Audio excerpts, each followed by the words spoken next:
Yang saya dapat dalilnya adalah para penghafal Al-Quran.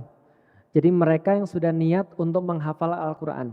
Meskipun mereka mati dalam keadaan tidak mencapai 30 juz, tapi mereka sudah termasuk para penghafal Al-Quran. Khusus bagi para penghafal Al-Quran, mereka dapat gelar Ahlullah. Mereka keluarganya Allah. Maka bagaimana mungkin keluarga Allah dihalangi daripada melihat Allah? Nggak mungkin. Kita ini orang-orang biasa. Tapi kalau para penghafal Quran yang mereka sudah ngumpulin di dalam dadanya Al-Quran, maka mereka sudah dapat gelar sebagai Ahlullah. Walaupun bisawab, ada orang yang kemudian mereka niat menghafal Al-Quran, besoknya wafat.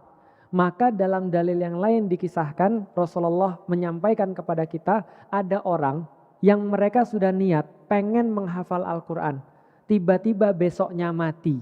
Maka pas di kuburan malaikat khusus didatangkan, diturunkan untuk langsung tasmi sama malaikat.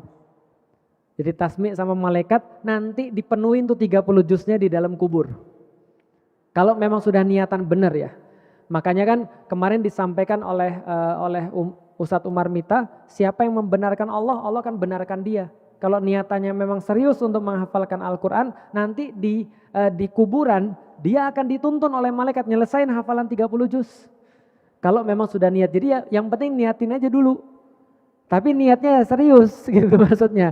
Luangkan waktu, baca Al-Quran dan seterusnya. Nah itu adalah bagian daripada ahlullah atau keluarga-keluarga Allah.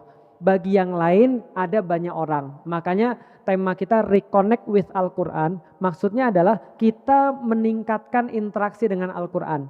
Yang paling rendah itu adalah siapa? Yang gak bisa baca Al-Quran, yang gak ngerti maknanya Al-Quran, tapi mau dengerin Al-Quran. Itu tingkatan yang paling rendah, dengerin dan kupingnya gak panas.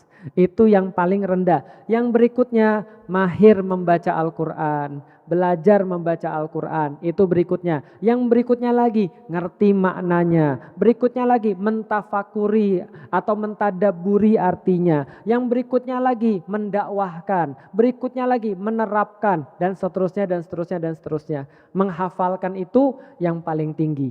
Sampai kemudian mengumpulkan di dalam dadanya, menghafalkan lalu menerapkan dan mendakwahkannya. Itu adalah bagian-bagian interaksi dengan Al-Quran. Jadi kira-kira gitu, itu berarti pertanyaan yang terakhir ya.